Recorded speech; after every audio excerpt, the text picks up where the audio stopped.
سے گزارش کرتے ہیں کہ اس چینل کو آپ ضرور سبسکرائب کریں اور اپنے فرینڈز کے ساتھ ان ویڈیوز کو ضرور شیئر کریں تاکہ اہل بیت کا پیغام زیادہ سے زیادہ جوانوں تک۔ علماء بیان کرتے ہیں تمثیل مثالوں سے لیلا مجنوں کی داستانوں کو۔ مجنوں ایک شہر پہنچا اور اس نے بولا کہ لیلا کہاں ہے؟ تو کسی نے بولا کہ تم کون ہو؟ کہا مجنوں ہوں۔ کہا تم مجنوں ہو اور تم لیلا کا پتہ پوچھ رہے ہو؟ تمہیں تو پتہ ہونا چاہیے، تم کیوں پوچھ رہے ہو؟ تو مجنوں نہیں ہو۔ پہنچ گیا دروازے پہ، مجنوں پہنچ گیا، مجنوں تھا، پہنچ گیا، دروازہ کھٹکھٹایا، اندر سے آواز آئی کون؟ کہا میں۔ پھر آواز آئی ابھی تک میں ہی ہوں، یعنی ابھی تک میں پھنسے ہوئے ہو۔ پھر کئی عرصے بعد واپس آیا، کہا کون؟ کہا تم۔ یعنی یہاں ختم ہونا پڑتا ہے کہ انسان فنا ہو جائے کس پر؟ خالق پر۔ اصلا اپنے وجود کو دیکھے ہی نہیں، صرف جلوہ الہی نظر آئے، اسے آیات الہی نظر آئے، اسے ذکر سنائی دے۔ ہمارے استاد بیان کرتے تھے کہ ایک شخص کا دوست تھا جو ایک دروس میں جاتا تھا، تو اس نے کہا کہ مجھے بھی درس میں لے کے جاؤ۔ اس نے کہا وہ درس تمہیں سمجھ میں نہیں آئے گا۔ کہا نہیں، ایسی کیسی بات ہے، مجھے کیوں نہیں سمجھ میں آئے گا، میں بھی جاؤں گا۔ لے گیا، اصرار کیا، درس میں بیٹھے ہوئے تھے، استاد بیٹھے، شاگرد بیٹھے، 5 منٹ 10 منٹ 15 منٹ خاموشی، کوئی گفتگو نہیں، کوئی کلام نہیں۔ آدھا گھنٹہ گزرا، کہا درس ختم ہو گیا۔ اب یہ باہر نکلا، بولا یار یہ کون سا درس ہے؟ نہ کچھ کہا گیا، نہ کچھ بتایا گیا۔ اب چلتا ہوا جا رہا ہے اور وہ استاد بھی آگے آگے جا رہے ہیں۔ تو اس نے دیکھا کہ راستے میں جو پودے لگے ہوئے ہیں ان پودوں میں سے سبحان اللہ، لا الہ الا اللہ کی آوازیں آ رہی ہیں۔ اس استاد نے مڑ کر کہا ابھی بھی کسی درس کی ضرورت ہے؟ یعنی جب انسان کا وجود کائنات کے ذکر کو سننے لگے، یسبح للہ ما فی السماوات و ما فی الارض، یہ ہر چیز زمین اور آسمان کی اس کی تسبیح کر رہی ہے۔ اصل تو یہی درس ہے۔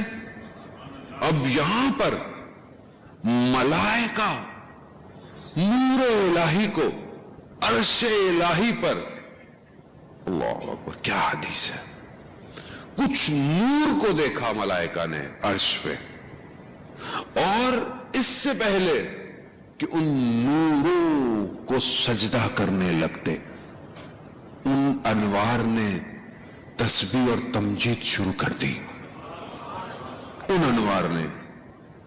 اور اس تسبیح اور تمجید سے ملائکہ نے سیکھا کہ خدا کی تسبیح کیسے کرنی ہے۔ اللہ اکبر،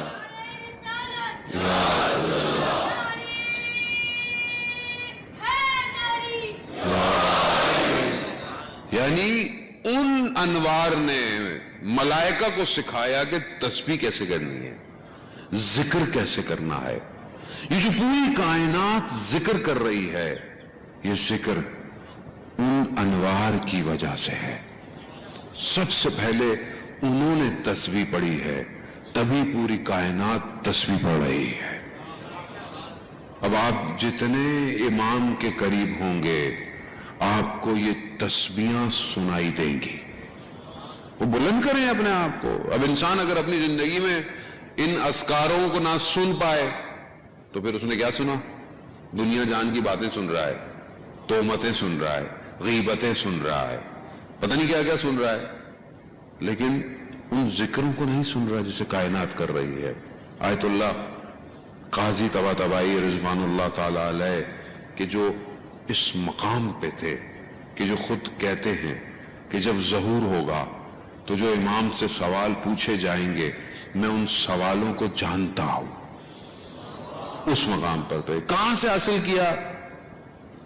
فجر سے پہلے 1 گھنٹہ نجف کے نگلستان میں نماز تہجد کی، قیام اور قعود میں خود کہتے ہیں کہ جب میں پڑھتا تھا تو میرا آس پاس سب منقطع ہو جاتا تھا اور مجھے عرش الہی کے اذکار سنائی دیتے تھے.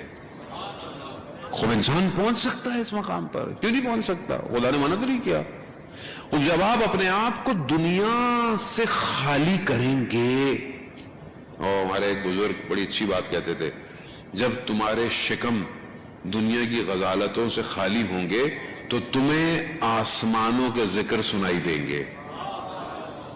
اب انسان نے تو پر اتنا کیا ہوا اپنے آپ کو, جو ہے کھاؤ, اب یہ بھی نہیں پتا حلال ہے حرام ہے, شبہے کا ہے, کنفیوژن ہے. کتنا انسان کو احتیاط کرنی پڑتی ہے کھانے پینے کے معاملات میں. اس لیے احکامات ہیں کہ رات کو کتنا کھانا چاہیے, کب کھانا چاہیے. لیکن یہ چھوٹی سی چیزیں, میرے وقت نہیں کہ میں ان آداب کا ذکر کرتا جو حضرت سیدہ نے کھانے کے لیے کہے ہیں. بس ایک جملہ کہوں گا اگر آپ درک کر جائیں.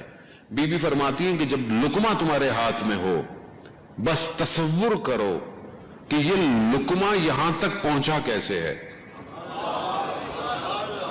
اب اگر کوئی سبزی ہے مثلا, یا اگر کوئی گوشت بھی ہے, تو یہ سبزی کیسے نکلی ہوگی. یعنی اتنا تیزی سے تصور کرو کہ خدا نے روشنی بھیجی, پانی بھیجا, زمین زرخیز کی, زمین سے یہ باہر نکلا, یہ تناور درخت بنا, یا یہ پھل بنا, یا یہ سبزی بنی, پھر کتنے جگہوں سے ہوتی ہوئی تم تک پہنچی ہے اور یہ تم کھا رہے ہو. اگر تم ایک لقمے پر نگاہ کرو تو تم معرفت الہی کو درک کر سکتے ہو. ایک لقمہ انسان کا معرفت